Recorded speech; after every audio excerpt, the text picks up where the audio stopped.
잠언 20장 첫 번째 시간이 되겠고요. 성경 시편 다음이 잠언서가 있습니다. 벌써 어느덧 20장까지 왔네요. 오랜 시간이 걸렸죠? 우리가 좀 천천히 소화를 시키느라 좀 몇 년 걸렸습니다. 계속해서 이 잠언을 다 볼 수 있을지 모르겠어요. 저도 장담은 못하겠는데, 그러나 우리는 오늘 모여서 잠언을 볼 것입니다. 잠언서 20장 펴시고요. 우리 인생을 살다 보면은 피할 수 없는 것들이 있죠. 우리의 능력으로는 피하기 힘든 것들이 좀 있습니다.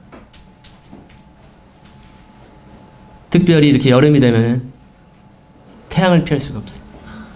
노래가 있어. 태양을 피하고 싶었는데 피할 수가 없어. 죄송합니다. 예. 벌써 분위기가 좀 이상해지는 느낌인데, 예. 또 여름이 되면 저 같은 경우는 피할 수 없는 게 뭐냐면 모기를 피할 수 없어. 이 모기는 나만 따라다녀.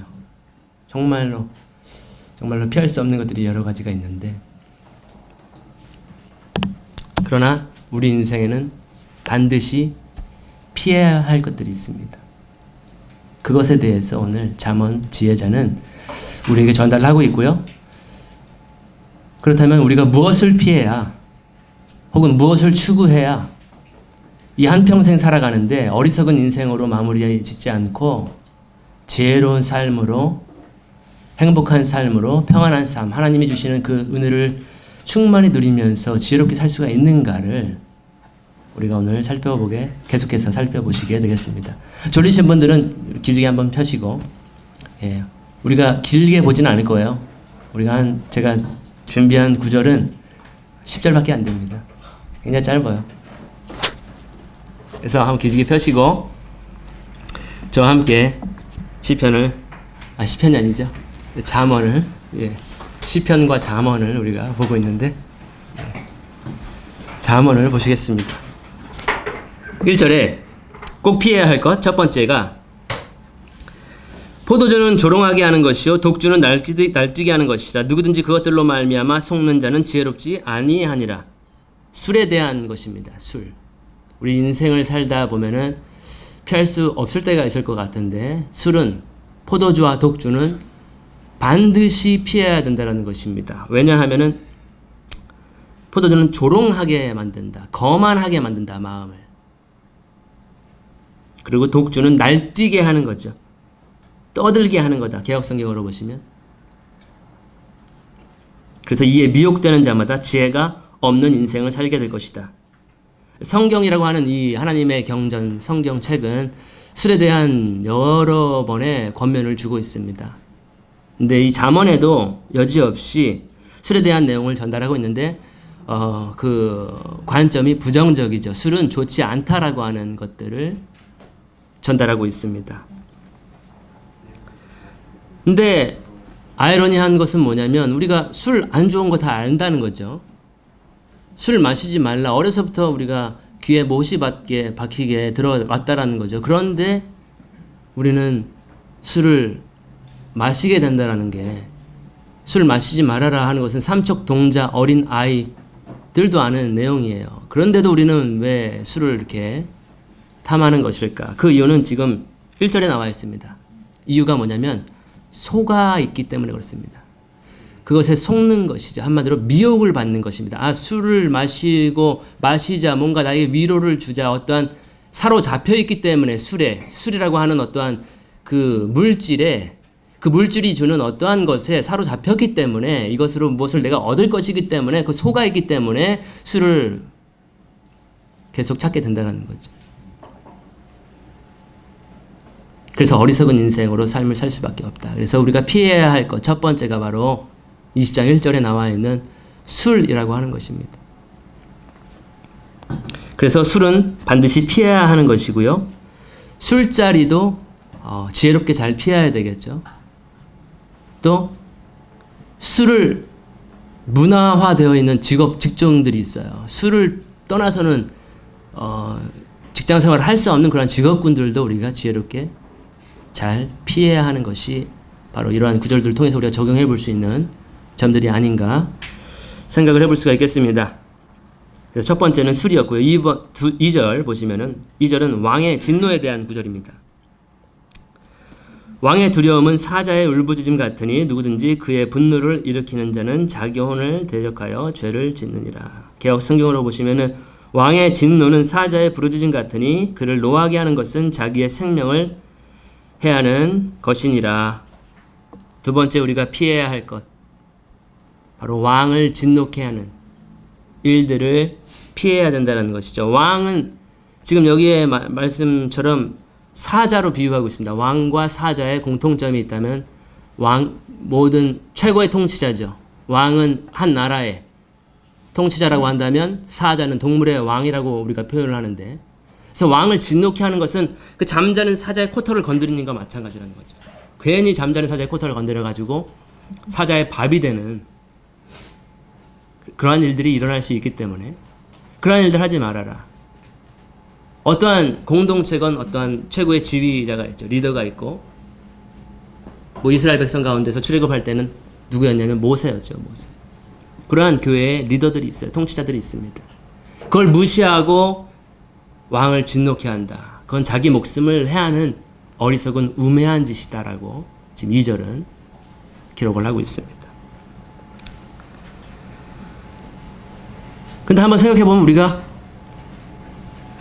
지금 우리나라의 최고 통치자는 청와대에 계신 분이시죠. 근데 우리가 그분의 진노를 사게 하는 일들은 거의 하지 않아요. 맞죠?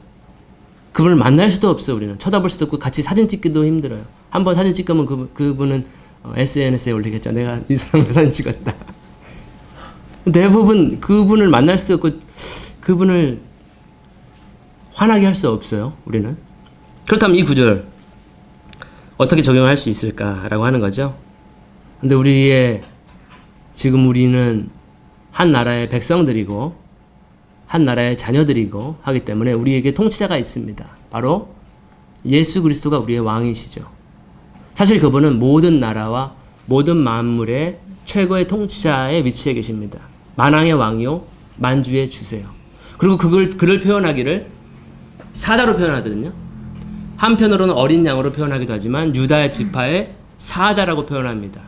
그렇다면 우리 인생 가운데 이 구절을 한번 적용해 봤을 때 우리가 어떻게 하면 그분의 진노를 불러일으킬 수 있는가, 자기 목숨을 해하는 그러한 어리석은 우매를 범할 수가 있는가를 우리가 한번 적용을 해볼 수 있겠죠.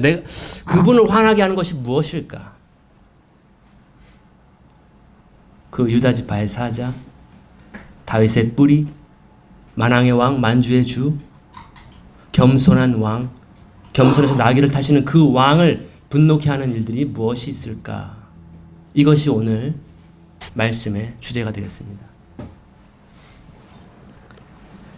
3절에 보시면은 3절은 다툼에 대한 구절입니다. 다툼. 무엇이 우리 왕을 분노케 할까? 3절은 다툼입니다. 사람이 다툼을 그치는 것이 존귀가 되거늘 어리석은 자는 다 참견하고자 하느니라. 개역 성경으로 보시면 다툼을 멀리하는 것이 사람에게 영광이거늘 미련한 자마다 다툼을 일으키느니라. 다툼은 우리 인생에서 꼭 피해야 하는 것 중에 또 하나가 되는 것입니다. 다툼. 근데 다툼이 왜 일어날까요? 다툼이 왜 일어나죠? 현재님, 다툼이 왜 일어나죠?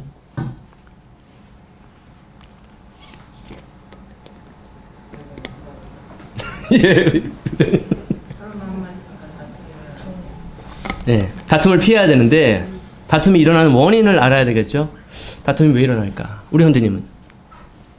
내 기준으로 남을 맞추려고 하니까. 좀 자기 중심적이었을 때, 다른 사람을 무시하거나 의견을 존중하지 않을 때 왜 다툼이 일어날까? 한번 성구를 찾아보시겠는데요. 먼저 앞에 계신 분이 찾아주십시오. 잠언 17장 19절입니다. 찾으셨으면 한번 읽어주세요.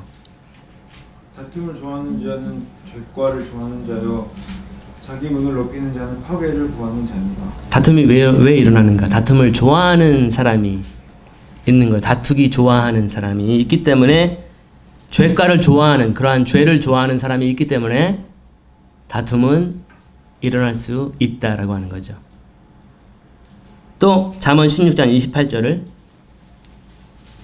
그 뒤에 계신 분이 한번 찾아주시죠. 패역한 자는 다툼을 일으키고 말쟁이는 친한 것을 이간하느니라. 예, 패역한 사람이 있기 때문에 그 사람이 있기 때문에 다툼이 일어난다는 거죠. 패역한다는 사람의 다른 표현은 마음에 문제가 있는 사람, 마음이 삐뚤어 꼬여 있는 사람. 그 사람이 있기 때문에 다툼이 일어나는 것이고 그 사람 말쟁이는 친한 벗을 이간하는 일들을 한다라는 것. 이러한 사람들을 통해서 다툼이 일어난다고 지혜자는 우리가 앞에서 배웠지만 이렇게 살펴볼 수가 있고요. 그 뒤에 계신 형제님이 15장 18절을 한번 읽어주시죠. 분을 쉽게 내는 자는 다툼을 일으켜도 노하기를 더디하는 자는 시비를 그치게 하느니라. 예, 분노를 쉽게 잘 내는 사람이 있다라고 하는 겁니다. 작은 사소한 일들에 마음이 분노가 팍팍 스파크가 튀는, 우리가 흔히 말하기를 뭐 다혈질이라고 해야 되나?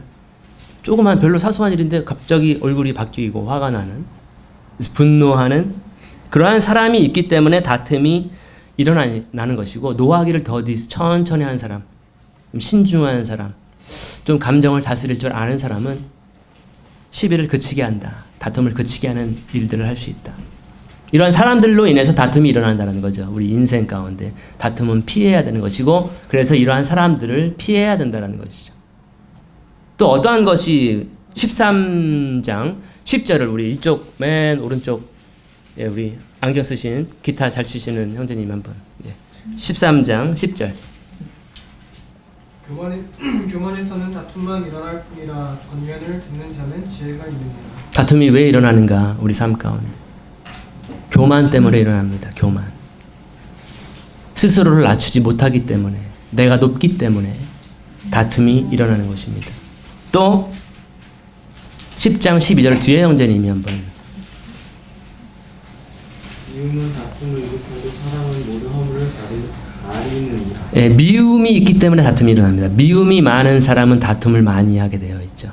마음속에 어떠한 것을 가지고 있느냐. 교만함이 있는 사람은 다툼을 잘 일으키고요. 미움이 있는 사람은 다툼을 잘 일으키고요. 마음이 패역한 사람, 삐뚤어져 있는 사람이 다툼을 잘 일으키고요. 디모데후서 2장 23절을 뒤에 형제님이 한번 읽어주시죠.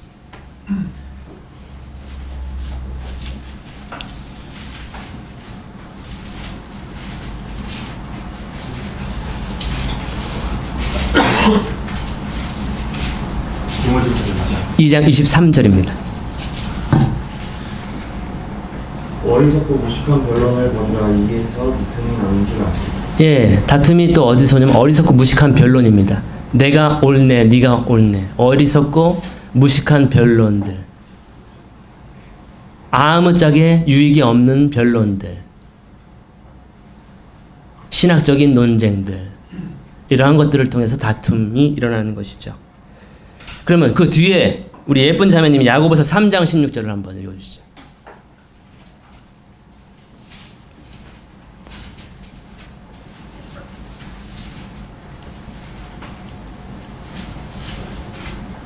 시기와 다툼이 있는 곳에 여러와 모든 악한 일이 있습니다. 예, 시기와 다툼이 그렇게 있는 곳에 모든 혼란과 악한 일들이 있다라는 것이고, 이러한 일들이, 시기와 다툼이 교회 안에 있습니다.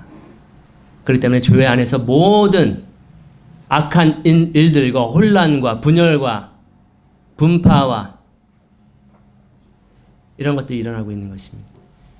다툼은 그래서 반드시 피해야 되는 것이고, 이러한 그 사람들이 있죠. 다툼을 좋아하는 사람들을 피해야 되는 것이고, 내 안에 있는 그러한 다툼의 교만한 마음, 미워하는 마음, 어리석고 무식한 변론들, 이러한 것들을 다 하나씩 개간해야 돼.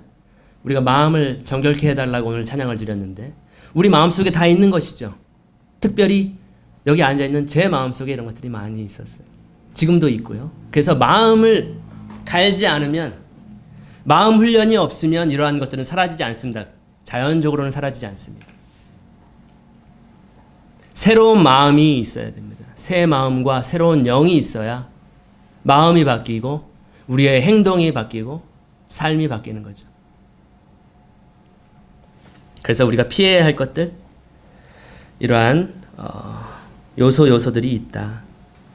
이런 것들을 피해야 다툼을 피할 수가 있는 것이고 지혜로운 삶을, 지금 이제 3절에서는 그러한 것이 영예로운 일이다, 명예로운 일이다. 다툼을 그치는 것, 참견하지 않고 다툼을 피하는 것, 그것이 존귀한 일이다. 존귀한 사람이 되는 것입니다. 다툼을 하지 않는 사람은 존귀한 사람이다.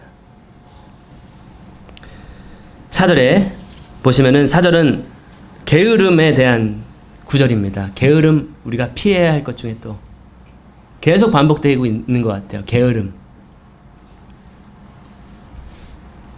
귀차니즘, 뭐 이거 다 포함되겠죠. 귀차니즘. 4절에 게으른 자는 춥다고 밭을 갈지 아니하리니 그러므로 그가 수확 때에 구걸할지라도 아무것도 얻지 못하리라. 게으름을 피해야 됩니다. 지혜로운 인생이 되려면. 뭐 여기 앉아 계신 분들은 게으르신 분은 그렇게 없는 것 같아요. 굉장히 부지런하시고 성실하시고 그런 것 같습니다. 그래서 여기까지 지금 남아서 하나님의 말씀을 살펴보는 것 같은데요. 게으른 자는 밭을 갈지 않기 때문에 지금 여기 본 구절처럼 아무것도 얻을 수가 없다. 예. 추수 때 구걸해도 좀 먹을 것 주십시오, 열매를 주십시오라고 해도 아무 열매를 얻을 수가 없는 게으름. 영적인 일에도 마찬가지죠. 영적인 일에도 게으름이 있다면 영적인 열매들, 신령한 열매들, 하나님의 성령의 열매들을 거둘 수가 없게 되는 것이죠. 우리가 아는 바와 같이 우리 마음은 뭐로 비유를 하냐면 예수님은 밭으로 비유를 했습니다. 그래서 우리도 밭 가는 일을, 우리가 농장에 가가지고 밭을 안 갈더라도 우리는 마음밭을 갈아야 돼요. 다 농부의 마음으로. 왜냐하면 우리 마음속에는 여러 가지 불순물들이 많이 있거든요. 처음부터 옥토가 되는 것이 아니죠. 거기엔 자갈도 있고 분비물도 있고 뭐 여러 가지 지푸라기, 돌멩이, 바위, 쓸모없는 것들, 미움, 다툼, 시기, 질투, 당지음, 이런 모든 것들이 우리 마음속에 다 우리 마음밭에 있기 때문에 그런 것들을 잘 갈아내야 되죠. 개간해야 되죠. 마음을 정결케 하는 작업을 해야 되죠. 그리고 나서 그치는 것이 아니라 씨를 심어야 열매를 맺겠죠. 씨는 예수님이 뭐로 비유를 하셨냐면은 하나님의 말씀이라고 비유를 하셨습니다. 그래서 좋은 밭을 만들어 놓고 내 안에 있는 그러한 더러움, 쓸모없는 것들, 그러한 감정들 다 없애버리고 나서 좋은 밭으로 만들어 놓고 그 다음에 하나님의 말씀을 계속 심어 넣는 거죠. 그러면은 그리고 갈게 되고 계속 열심히 갈구고 닦다 보면은 열매를 맺게 되는 거죠. 추수할 때 얻을 것이 많은 거예요. 의의 열매로, 성령의 열매로, 화평의 열매로, 많은 열매로 추수해 주께 이렇게 드릴 수 있는 거죠. 왜냐하면 아버지는 농부시기 때문에.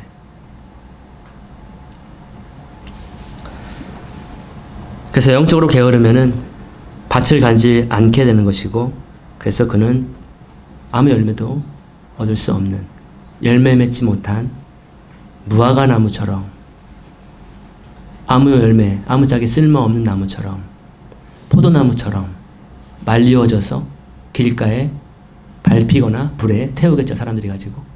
예수님은 열매 없는 무화과 나무를 저주하셨습니다.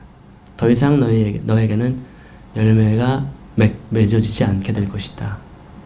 그래서 우리 마음밭을 깨끗하게, 정결하게, 또 하나님의 말씀으로 심고 인내하고 지켜서 30배, 60배, 100배의 열매를 거두어야 하는 것이 하나님의 뜻이라고 우리 성경은 이야기를 하고 있습니다. 그래서 네 번째로 우리가 피해야 될 것이 바로 게으름입니다. 육신적인 게으름뿐 아니라 영적인 게으름까지도 우리는 조심해야 돼, 피해야 된다라고 하는 것들을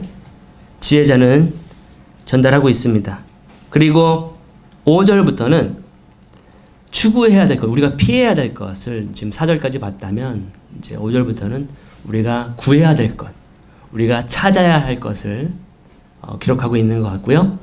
그런 관점으로 한번 보겠는데요. 5절을 보시면 5절은 계략과 모략에 대한 것입니다. 사람의 마음에 있는 계략은 깊은 물 같거니와 명철한 자는 그것을 길어내리로다. 사람의 마음에 있는 모략은 깊은 물 같으니라. 그럴지라도 명철한 사람은 그것을 길어내니라. 깊은 물은 굉장히 모든 미네랄이나 심층, 해저, 심해에 있는 물들 우리 요즘 많이 사 먹죠. 굉장히 고급 물이다 해서 미네랄이 살아있다, 광물질이 살아있다, 여러 좋은 것들이. 그래서 깊은 물, 사람의 마음속에 있는 모략들 있죠. 굉장한 지혜와 계획들은 깊숙이 있는 물처럼 우리가 도달할 수 없는 것처럼 깊숙이 있기 때문에 그것을 길어내는 것이 지혜자가 길어낸다. 명철한 사람은 그것을 길어낸다라고 하는 거죠. 그래서 우리가 무엇을 추구해야 되냐면 그냥 얕은 찰랑찰랑거리는 요동하는 그러한 계략과 모략이 아닌, 세상 지식이 아닌 정말로 깊은 물처럼 고요하게 잔잔하게 큰 힘으로 흘러내리는 그러한 영양가 좋은 그러한 모략들을 끄집어내야 된다. 그것을 추구해야 된다라고. 이 계획했다가 저 계획했다가 이렇게 했다가 그러한 얕은 물을, 그러한 계획들을 우리가 구하지 말고 추구하지 말고 깊은 것들, 마음속에 있는 정말로 좋은 것들을 명철한 사람이 되어서 그것을 추구해야 된다라고 하는 그런 구절로 우리가 이해를 할 수가 있겠습니다. 6절은 이제 선한 사람 혹은 신실한 사람에 대한 구절입니다. 대부분의 사람들이 저마다 자기의 선함을 외치려니와 누가 신실한 사람을 찾을 수 있으리요. 많은 사람이 각기 자기의 인자함을 자랑하나니 충성된 자를 누가 만날 수 있으랴. 거울을 딱 우리가 아침에 일어나면 거울을 보죠. 거울을 딱 보면 생각하는 게 뭐예요? 아, 잘생겼는데? 멋있는데? 이만하면 됐는데? 혹은 자매님들, 와, 잠자다 일어난 숲속의 공주인데? 오늘쯤 원장님 만나러 가도 되겠는데? 네. 자기가 생각할 때 자기는 다 그렇게 잘생겼거든요. 여기 또 못생겼다고 생각하시는 분 계세요? 네, 못생겼다. 아니요, 다 잘생겼어요. 다 예뻐요. 다 예쁘신 분이에요. 스스로 생각하기를 나보다 착한 사람은 없어요. 맞죠? 나보다 정직한 사람은 없어. 신실한 사람은 없어. 내가 착하고 저 사람이 나쁜 사람이야. 저 사람이 뭔가 잘못된 거야. 나는 충성된데 저 사람은 충실하지 않은 사람이야. 저 사람은 불충분한 사람이야. 충실하지 않아. 근데 중요한 것은 뭐냐면요. 자기 자신을 정말로 객관적으로, 주관적 말고, 내가 아침에 거울 보는 것처럼 말고 객관적으로 다른 사람의 눈으로, 하나님의 눈으로, 관점으로 나를 볼 수 있는 사람은 굉장히 크게 깨달은 사람이죠. 아, 내가 이러한 사람이구나. 나는 이런 것이 있는 사람이구나. 나는 이러한 감정의 문제가 있구나. 나는 이러한 말의 문제가 있구나. 나는 이러한 행동과 이러한 나쁜 습관들이 있구나라고 스스로를 볼 수 있는 사람은 굉장히 깨달은 사람입니다. 그분은 지금 하늘로 올라가셔도 돼요.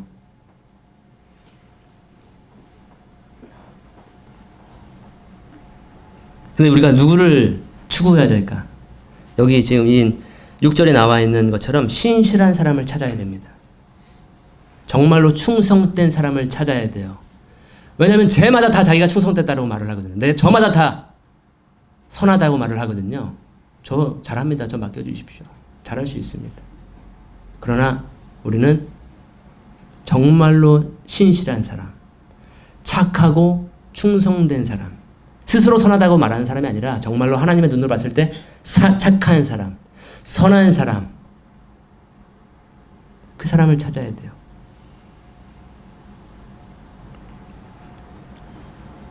이러한 사람을 오늘날 누가 찾아낼 수 있을까?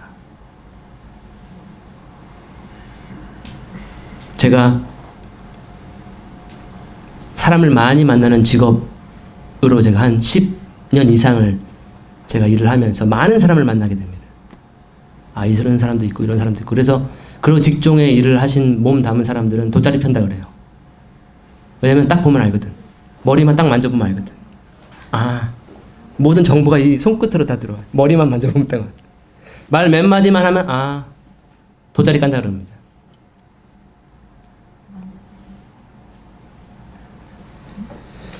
그리고 제가 15년 이상을 서울 갈불채플과 함께 했습니다. 적은 무리로 시작했기 때문에 저는 사역자와 함께 도와서 모든 일들을 해왔습니다. 많은 사람들을 만나거든요. 15년이면 얼마나 많은 사람들을 만났겠습니까? 많은 사람이 come and go, 왔다가 갑니다. 많은 사람들이 선한 사람으로, 신실한 사람으로 왔다가 갑니다. 재밌는 건 뭐냐면 제가 직업 전선에서 있을 때 오히려 충실한 사람, 선한 사람을 많이 만났습니다. 교회 안에서 그러한 사람을 만나기란 쉽지 않았습니다. 다 선한 것처럼 이야기하고 다 신실한 사람으로 충성된 사람으로 이야기를 하는데 왔다가 갑니다.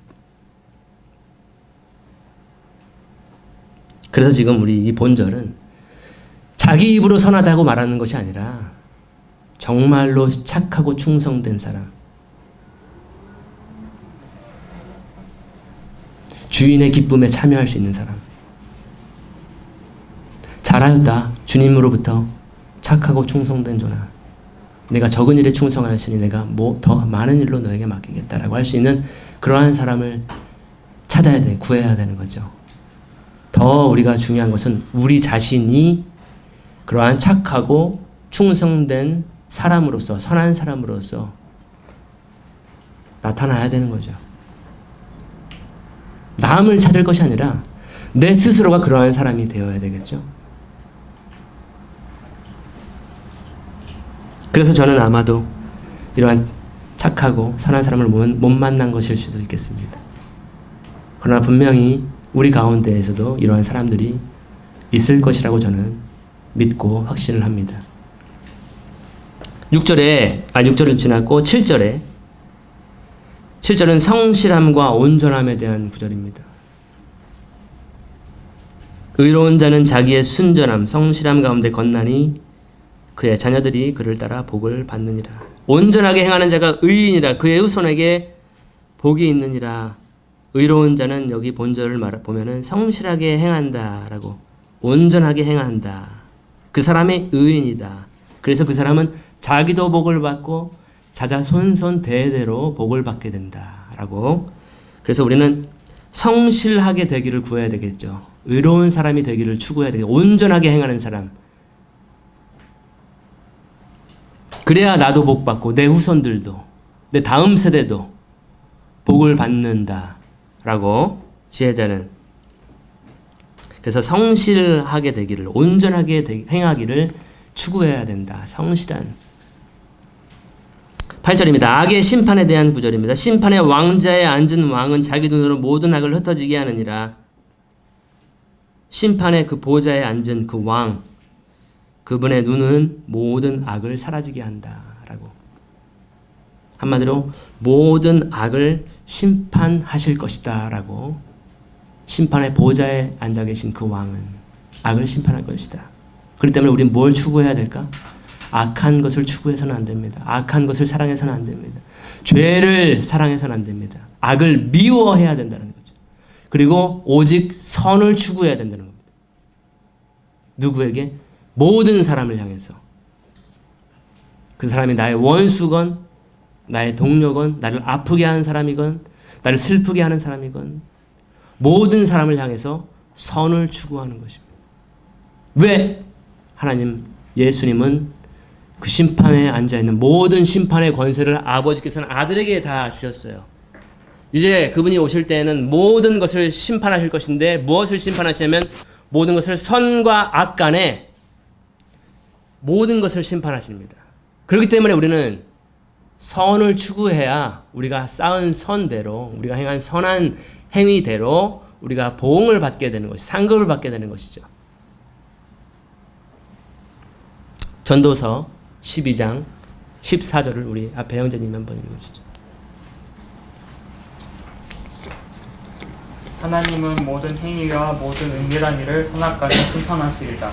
모든 행위와 모든 은밀한 것들을, 보이지 않는다고 하는 것들, 은밀한 것들, 보이지 않는 것, 우리 마음속에 있는 것, 우리 생각 속에 있는 모든 은밀한 것들, 그것을 선한 것인지 악한 것인지 선악간에 심판을 하시게 된다라고 하는. 무서운 말씀입니다. 사실은 웃으면서 읽을 수 없는 말씀이에요. 은밀한 모든 것들이 다 빛 가운데 드러나게 될 것이다. 벌거벗은 것처럼 그분 앞에 다 직고하게 되는 것이다. 고린도후서 5장 10절도 한번 읽으시죠.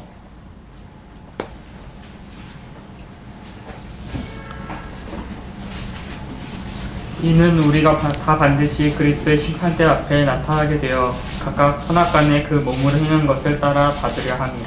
선악간에 행한 것을 모두 따라서 받게 된다. 그래서 우리는 이 8절의 내용처럼 우리는 악을 심판하시는 그 왕 앞에서 우리는 무조건 조건 없이 선만을 추구해야 된다는 것을, 그게 지혜로운 사람 삶이다. 그래서 로마서 16장 19절 우리가 노래 잘 알죠? 선한 데는 지혜롭고 악한 데는 미련하라. 9절 보겠습니다. 스스로 이제 자기 의와 자기 스스로 죄를 사함에 대한 구절이 되겠습니다. 오늘 오전 설교와도 좀 비슷한 맥락이 있는 부분인데요. 누가 이르기를 내 마음을 깨끗하게 하였으니 내가 죄에서 떠나 순결하다 할 수 있겠느냐. 개역성경으로 보면 내가 내 마음을 정하게 하였다, 내 죄를 깨끗하게 하였다 할 자가 누구냐. 내가 내 마음을 깨끗하게 했고 내 죄를 순결하게 했다, 이렇게 말할 수 없다라고 말하는 거죠. 지금 이 구절은. 근데 우리가 유명한 영화 중에서도 나는 이미 회개했고 그렇기 때문에 이제 더 이상 당신에게 용서를 구하지 않는다, 뭐 이러한 스스로 자기 의와 자기 용서와 잘못된 오해죠. 이 본 구절은 아니다. 스스로 의롭다 할 수 없다. 자기 의. 우리가 의로움을 얻을 수 있는 것은 바로 오직 예수님을 통한 의로움입니다. 우리는 의롭다 여김을 받은 죄의 속성을 받은 여전히 그러한 과정에 있는, 성화의 과정에 있는 사람들이에요. 근데 나는 죄 없어 이제. 나 하나님께 용서 받았으니까. 난 죄 없어 이제. 난 죄 사함 받았어. 자기 의와 자기 스스로 죄 사함에 대한, 우리는 자기 스스로 죄 사함을 받고 자기 스스로 의로움을 얻는 것이 아니라 오직 예수 그리스도의 의로움과 그분의 죄 사하시는 그 속량을 우리가 구해야 됩니다. 스스로 정결하다가 누가 말할 수 있겠느냐. 스스로 마음이 정결하게 됐다라고 누가 말할 수 있겠냐. 왜냐하면 심히 부패하고 더러운 것이 사람 마음인데 누가 그걸 알리요. 우리 마음은 여전히 더러움이 있다라는 것이죠. 그래서 우리가 밭을 갈아야 되는 것인데, 예, 그러한 구절들. 그래서 우리는 그리스도의 의로움과 제사함만을 추구해야 된다라는 것이고요. 오늘의 마지막 절 10절입니다. 10절은 속이는 추에 대한 경제관이 될 수도 있고요. 10절은 속이는 추. 10절에 서로 다른 추와 서로 다른 되는 둘 다 여호와께 똑같이 가증한 것이니라. 공평한 추와 정직한 되를 추구해야 된다라는 거죠. 속이는 저울로, 이때는 이렇게 이제 이때는 저울이 없었잖아요. 그래서 이렇게 평행 이렇게 돼가지고 뭐 3kg 그래서 무게를 달아서 가격을 측량하는데 이거를 되게 무겁게 하는 거예요. 3kg라고 써놓고 5kg로 하는 거예요. 그러면 이 사람은 많이 돈을 지불해야 되죠. 평행하게 되려면. 속여서 이윤을 추구하는 거예요. 정직한 방법으로, 정말 바른 마음으로 이익을 추구하는 것이 아니라, 거래하는 것이 아니라 부당한 거래와 속여서 간사하게, 그러한 간사한 마음으로 이득을 취하는 것, 그러한 서로 다른 추와 되는 여호와께 가증한 것이다. 굉장히 싫어하는 것이다 라고. 그래서 우리는 정직함을 추구해야 됩니다. 우리가 사회생활을 하건 장사를 하건 어떠한 거래를 하건 정직함. 그래서 오늘은 여기까지 이렇게 보시면 되겠는데, 2절에 우리가 왕의 진노를 사는 것이 무엇일까? 우리가 섬기는 왕이 무엇으로 우리를 진노하게 할까? 이 1절부터 10절까지의 내용을 우리가 보면은, 아, 이러한 것들이 왕을 진노케 할 수 있구나. 우리가 지금 섬기는 대통령은 이러한 것들 우리 관여하지도 않지만 우리를 다스리고 있는 그분은 우리가 이러한 지혜대로 살지 않고 이러한 것들을 추구하지 않고 이러한 것들을 피하지 않고 살아갔을 때에 그분은 분노할 수 있다는 것이고 그분은 심판의 보좌에 앉아서 모든 것을 선악간에 심판하실 것이라는 것을 우리 본문은 전달을 하고 있습니다. 그렇다면 지혜로운 인생은 뭘까? 피해야 할 것은 피해야 되고요. 추구해야 될 것은 추구해야 된다는 그러한 것들을 우리가 이 본문을 통해서 짧지만 생각을 해볼 수 있는 부분이 되겠습니다. 기도로 마치겠습니다. 하나님 아버지, 저희들의 죄를 용서하여 주옵소서. 저희들은 왜 이렇게 피해야 할 것들을 피하지 않고 추구해야 할 것들을 추구하지 않고 살아왔는지 모르겠습니다. 이제는 지혜로운 자가 되어서 주님의 말씀대로 우리가 피해야 할 것들은 피하고 또 따라야 할 것들은 쫓는 그러한 저희들 되게 하여 주옵소서. 그래서 착하고 충성된 종으로서 주님 앞에 칭찬받는, 상급받는 그러한 저희들 모든 사람이 될 수 있도록 주님 은혜를 내려 주옵소서. 감사를 드리며 예수님 이름으로 기도합니다. 아멘.